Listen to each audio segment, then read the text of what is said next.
नमस्कार दोस्तों, मैं हूं दीपक स्वालका। आज आपके सामने एक और नए वीडियो के साथ। आज हम पढ़ेंगे लोक वाद्य यंत्र ट्रिक्स के साथ। ये राजस्थान आर्ट एवं कल्चर का महत्वपूर्ण टॉपिक है। इस वीडियो में हम लोक वाद्य यंत्र से रिलेटेड थ्योरी पढ़ेंगे। इसके बाद 30 क्वेश्चन का वीडियो अपलोड करूंगा। इन दोनों वीडियोज में लोक वाद्य यंत्र पूरा कवर हो जाएगा। उसके बाद ये टॉपिक आपको कहीं और से पढ़ने की रिक्वायरमेंट नहीं रहेगी। चलिए स्टार्ट करते हैं। लोक वाद्य यंत्र 4 प्रकार के होते हैं। तत् वाद्य यंत्र, सुशिर वाद्य यंत्र, अवनद वाद्य यंत्र और घन वाद्य यंत्र। तत्, यहाँ से अपन अगर ट्रिक पकड़े तो तत् से तार, जिन जिन वाद्य यंत्र में तार का यूज होता है उन्हें तत् वाद्य यंत्र कहते हैं। और सुशिर वाद्य यंत्र जिसमें मुंह से फूंक मारते तो वो सुशिर वाद्य यंत्र होते हैं। तो अपन बोलते हैं जब अपन को सुशीर या मधुर बोलना चाहिए तो अपन सुशीर से मुंह से मधुर बोलना चाहिए या सुशीर बोलना चाहिए, ऐसे याद कर लेंगे। अवनद वाद्य यंत्र जो जिसमें चमड़ा यूज होता है और घन वाद्य यंत्र जिसमें धातु का यूज होता है। तो यहाँ घे और धे लगभग सिमिलर दिख रहे हैं, तो इससे अपन याद रख लेंगे। अब अपन इन चारों प्रकारों को एक एक करके समझते हैं। पहला है तत्वाद्य यंत्र। तत्वाद्य यंत्र में ऐसे क्वेश्चन आता है कि इनमें से कौन सा वाद्य यंत्र जो तत्वाद्य यंत्र है या कौन सा है जो तत्वाद्य यंत्र नहीं है। तो इसके अंडर में जो भी आते हैं उनको अपन याद करने के लिए मैंने एक ट्रिक बनाई है। डुग्गू भाई जरा सिर सरका तो डुग्गू भाई जरा सिर सरका तो। इस ट्रिक्स को आप याद कर लेंगे तो आपका इसमें सारे क्वेश्चन कवर हो जाएंगे और सारे वाद्य यंत्र आपको याद रहेंगे। तो डू से हो जाएगा दुका को, गु से हो जाएगा गुजरी वाद्य यंत्र, भे से हो जाएगा पपंग और अपंग, ई से हो जाएगा इकतारा, जे से हो जाएगा जंतर, रा से हो जाएगा रावण हत्था, सी से हो जाएगा सारंगी, रे से हो जाएगा रबाज, से हो जाएगा सुरमंडल सुरिंदा और वापस रे से हो जाएगा रबाब, का से हो जाएगा कामाइचा और तो से हो जाएगा तंदूरा, जिसे चौतारा भी कहते हैं। तो आप ये ट्रिक याद रखिएगा, डुग्गू भाई जरा सिर सरका तो। अब अपन इसमें जो जो इम्पोर्टेंट वाद्य यंत्र है उनको एक एक करके पढ़ते हैं। पपंग। पपंग वाद्य यंत्र जो मेवात क्षेत्र का है, जिसे जोगी द्वारा बजाया जाता है और इसके प्रमुख कलाकार हैं जहूर खां मेवाती, जिसे पपंग का जादूगर कहते हैं। अब यहाँ पर अपन जहूर खां को याद करें तो जो जहूर को अपन यहाँ पे हजूर पढ़े, अगर हजूर पढ़े तो अपन हजूर के पग पकड़ते हैं। पग मतलब अपन राजस्थानी में पैर बोलते हैं, तो हजूर के पग या पैर पकड़ते हैं तो हजूर के पैर पकड़ते हैं, तो यहाँ से याद हो जाएगा। और एक अन्य है उमर खां मेवाती। नेक्स्ट है इकतारा। इकतारा जो जिसे नारद जी और मीराबाई बजाते थे और इसमें एक तार का यूज होता है। जंतर वाद्य यंत्र। जंतर जो देवनारायण जी की जो फड़ पड़ते हैं गुर्जर जाति के भोपे, जिसमें यूज किया जाता है। रावण हत्था, जिसमें बापू जी, रामदेव जी, डूंग जी, जवाहर जी की फड़ पड़ते समय इसको बजाते हैं और ये सबसे प्राचीन और सबसे लोकप्रिय फड़ है। आधे नारियल की कटोरी पर बकरे का चमड़ा मढ़कर इसको बजाया जाता है। तो यहाँ आधे नारियल, ये इम्पोर्टेंट है, याद रखिएगा। और यहाँ पे अपन अगर ट्रिक बनाए तो सबसे प्राचीन कौन है, सबसे प्राचीन एवं सबसे लोकप्रिय, इसको अपन यहाँ पर वाद्य यंत्र पढ़े तो सबसे प्राचीन कौन है, रावण है, ये इस तरीके से। और सबसे लोकप्रिय कौन है, तो रावण है, ऐसे याद कर लेंगे। नेक्स्ट है सारंगी। सारंगी से 27 याद कर लेंगे, तो सारंगी में टोटल 27 तार होते हैं और ये तत्वाद्य यंत्र में सर्वश्रेष्ठ होता है और जैसलमेर और बाड़मेर में लंगा जाति द्वारा बजाया जाता है। अब यहाँ पर सारंगी के ऊपर भी अनुस्वार है, सॉरी ये चंद्र बिंदु है, और लंगा में भी ऊपर चंद्र बिंदु है। तो अपन इन दोनों को ऐसे याद कर लेंगे कि भाई सारंगी कौन सी जाति बजाती है, तो लंगा जाति बजाती है। और सुल्तान खां, राम नारायण और शकूर खां इसके प्रमुख कलाकार है। तो सारंगी और सारंगी सुल्तान याद कर लेंगे। याद रखिएगा ये जैसलमेर और बाड़मेर में बजाया जाता है। अब सारंगी के अलग अलग टाइप्स होते हैं, जैसे सिंधी सारंगी जो पश्चिमी राजस्थान में लंगा जाति बजाती है, जोगियों की सारंगी जो कि अलवर भरतपुर में भरथरी योगियों द्वारा बजाई जाती है, गुजतारण सारंगी जो कि लंगा जाति द्वारा बजाई जाती है, जड़ की सारंगी जिसे प्यालेदार सारंगी भी कहते हैं जैसलमेर में मांगलियार जाति बजाती है, और धनी सारंगी निहालदे की कथा सुनाने वाले योगी जोगी बजाते हैं। याद रखिएगा। नेक्स्ट है कामायचा। इसमें टोटल 17 तार होते हैं। तो अब अपन इसमें याद करें तो काम, अपन अगर कोई भी काम करते हैं तो इसमें खतरा होता है, तो खतरा से अपन कामायचा याद कर लेंगे भाई। इसमें 17 तार होते हैं। इसमें 3 मुख्य तार होते हैं, ये इंपॉर्टेंट है। इन 3 मुख्य तारों को बकरी की आंख से बनाया जाता है। ये भी जैसलमेर बाड़मेर में बजाया जाता है, लेकिन इसको मांगणियार जाति बजाती है। अब यहाँ पर मांगणियार जाति को याद करें तो अपन अगर कोई भी काम करते हैं या अपन कोई भी मंगल काम करते हैं, या मांगलियार से मंगल को पकड़ लेंगे, तो अपन कौन सा काम करते हैं, तो अपन एक मंगल काम करते हैं। तो मंगल काम करते हैं तो यहाँ पर ट्रिक बन जाएगी। अगला है तंदूरा। तंदूरा जिसे चौतारा भी कहते हैं और वेणु भी कहते हैं। अब यहाँ चौतारा से 4 तार इसे याद कर लेंगे। और तंदूरा जो कामड़ जाति के लोग जो तेरे ताली नृत्य करते हैं वो तंदूरा वाद्य यंत्र बजाते हैं, जो रामदेव जी से रिलेटेड है, याद रखिएगा। नेक्स्ट है सुशिर वाद्य यंत्र। अब सुशिर वाद्य यंत्र के वाद्य यंत्रों को याद करने के लिए ट्रिक है, अब सनम की शहनाई पूना में तबू बजाएगी। तो अब सनम की शहनाई पूना में तबू बजाएगी। तो अब यहाँ से ऐसे अपन अलगोजा, बी से बांसुरी और वाक्य हो जाएगा, से सतारा सूंगी और सुरनाई हो जाएगा, ने से नड़ हो जाएगा, में से मशक हो जाएगा, की से करना हो जाएगा, से शहनाई और शंख हो जाएगा, पू से पुंगी हो जाएगा, ना से नागफणी हो जाएगा, में से मोरचंग और मुरली हो जाएगा, और ते से तुरई और तारपी हो जाएगा, और बू से बिगुल और भुंगल हो जाएगा। इसमें मैंने आपको ये ट्रिक से अगर आप याद करेंगे तो एग्जाम में आपको मतलब सारे वाद्य यंत्रों को अलग अलग याद करने की जरूरत नहीं पड़ेगी, सीधा ट्रिक याद हुई और आपका क्वेश्चन सही। अब इनमें जो जो इम्पोर्टेंट है उनको एक एक करके देखते हैं। अलगोजा, इसे राजस्थान का राज्य वाद्य यंत्र कहते हैं, और 2 अलगोजा एक साथ मुंह में बजाते हैं बांसुरी की तरह। अलगोजा एक जो बांसुरी होती है ना वैसे ही होता है, पर उसमें 2 बांसुरियाँ होती है जिसको एक साथ मुंह में रख के दोनों बांसुरियों को बजाते हैं। इसमें 4/7 तार होते हैं। दोनों तरह के क्वेश्चन आए हुए हैं, तो इसमें 4 तार भी सही है और 7 तार भी सही है, दोनों तरह की होती है। भील और कालबेलिया जाति बजाती है। जो रामनाथ चौधरी हैं पदमपुरा जयपुर के, वो नाक से अलगोजा बजाते हैं। इंपॉर्टेंट है ये, आप याद रखिएगा। नेक्स्ट है नड़, जिसे कर्णा भील जैसलमेर बजाते हैं। सुरनाई पेपे खां बजाते हैं, वो भी जैसलमेर के हैं, याद रखिएगा। नेक्स्ट पढ़ते हैं पुंगी या बीन, जिसे सपेरा या कालबेलिया जाति बजाती है। जो वो सांप को डांस करवाते हैं, और जो सपेरा लोग होते हैं वो पुंगी या बीन बजा के सांप को कंट्रोल करते हैं। नेक्स्ट है मोरचंग, जिसे जूझ होर्प भी कहा जाता है।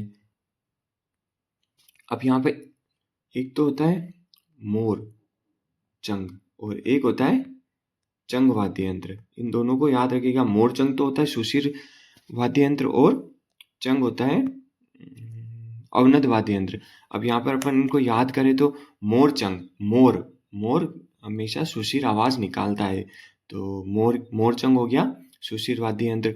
और चंग से अपन चमड़ा को रिलेट करेंगे, तो चंग चमड़ा, तो अवनद वाद्य यंत्र हो जाएगा। तारपी, जो कि कतोड़ी जाति द्वारा बजाया जाता है। बाकिया, जो कि सरगड़ा जाति द्वारा बजाया जाता है। नेक्स्ट है भुंगल या बेरी, इसे युद्ध के समय बजाते थे, और गांव में जब खेल शुरू करने से पहले जब लोगों को इकट्ठा करना पड़ता था तब उसके लिए भुंगल या बेरी बजाई जाती है, और इसे भवाई जाति बजाती है। तो यहाँ से भुंगल से भवाई याद कर लेंगे। और ये एक पीतल की लंबी नली जैसा होता है जिसे बजाकर सबको इकट्ठा किया जाता था। सतारा, ये बांसुरी, अलगोजा और शहनाई का मिश्रित रूप है, याद रखिएगा। अब यहाँ पर आप याद रखें, एक तो सारंगी और एक है सतारा। अब इन दोनों में भी कंफ्यूज होता है, वहाँ ऑप्शन में अपन को प्रॉब्लम होती है कि भाई इन दोनों में से कौन सा किस किस किस कैटेगरी में आएगा। तो याद रखिएगा, सारंगी जो तो तत् वाद्य यंत्र में आता है और सतारा जो कि सुशिर वाद्य यंत्र में आता है। याद रखिएगा, इंपॉर्टेंट है।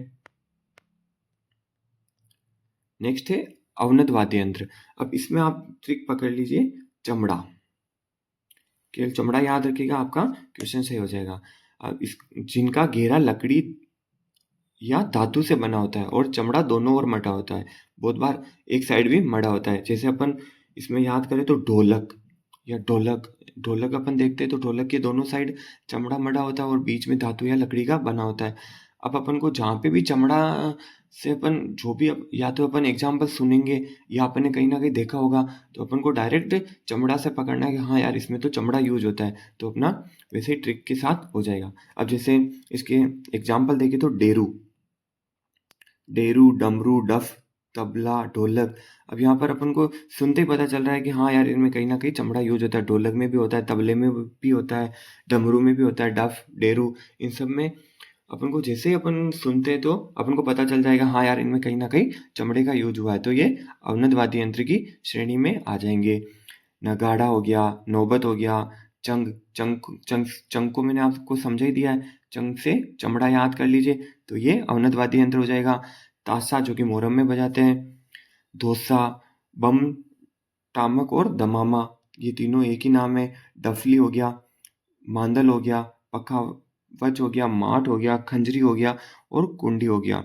अब कुछ एक दो नाम ऐसे होंगे जो आपको लग रहा होगा यार ये तो ट्रिक में से ट्रिक याद नहीं है या फिर अपन ने देखे हुए नहीं है, तो बाकी सब अपन को सबकी ट्रिक याद है, तो जो बच्चे जो इसमें आ जाएंगे। अब जैसे मांदल, मांदल अपन, मांदल एक वो जीव होता है जो अपन को काट लेता है, तो मांदल का चमड़ा ऐसे याद कर लेंगे।